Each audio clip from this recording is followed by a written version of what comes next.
చీరాల చదరం certificate చీరాలకు apply చేసామండి. 2022లో apply చేస్తే లంచం ఇవ్వలేదని పర్మనెంట్ ఇవ్వకుండా టెంపరీ ఇచ్చారండి. 20,000 లంచం అడిగారు. మేము ఇచ్చే పరిస్థితిలో లేము. ఇంకా అప్పటి నుంచి మేము ఎన్నిసార్లు పెట్టినా అది పర్మనెంట్ రాలేదండి. టీడీపీ కార్యాలయంలో పెన్షన్కి పెట్టాము, అది కూడా ఇంకా రాలేదు. ఇంటి పేరు అయితే వచ్చింది మాకు, మరి ఇల్లు వచ్చిందో లేదో తెలీదు. చాలామంది మా ఇంటిని నా బిడ్డ పోయాడని ఆ ఇది కూడా లేకుండా మా ఇంటిని కూల్ చేశారు. పిల్లడు పోయి మేము ఏడుస్తుంటే మా ఇంటిని కూలగొట్టేశారు.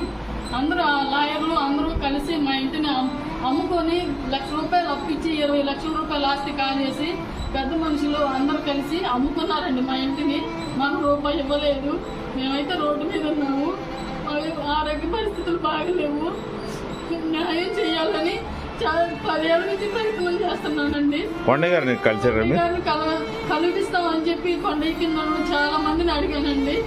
ఎవరు తీసుకెళ్తున్నాం అంటున్నారు కానీ వచ్చి తీసుకెళ్ళి కొండయ్య గారి దగ్గర మాట్లాడించలేదండి. మేము మీ దగ్గరికి రావాలని చాలా ప్రయత్నాలు చేశాము, కానీ ఎవరు సహాయం చేయట్లేదు.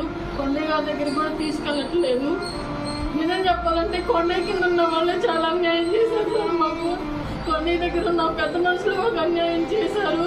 మా ఇంటిని కూలగొడుతున్న మా అబ్బాయి కూడా తెలుగుదేశం పార్టీలో కొండయ్య గారితో కూడా తిరిగాడు.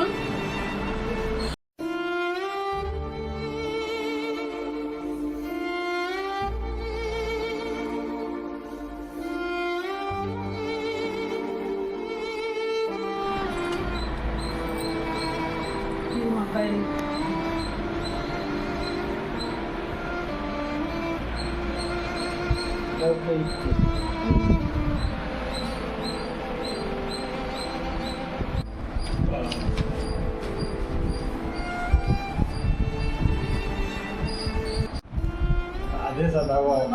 ప్రభుత్వ పనితీరు ఎట్టుంది చెప్పండి. మా ప్రభుత్వ పనితీరు ఎట్టుంది?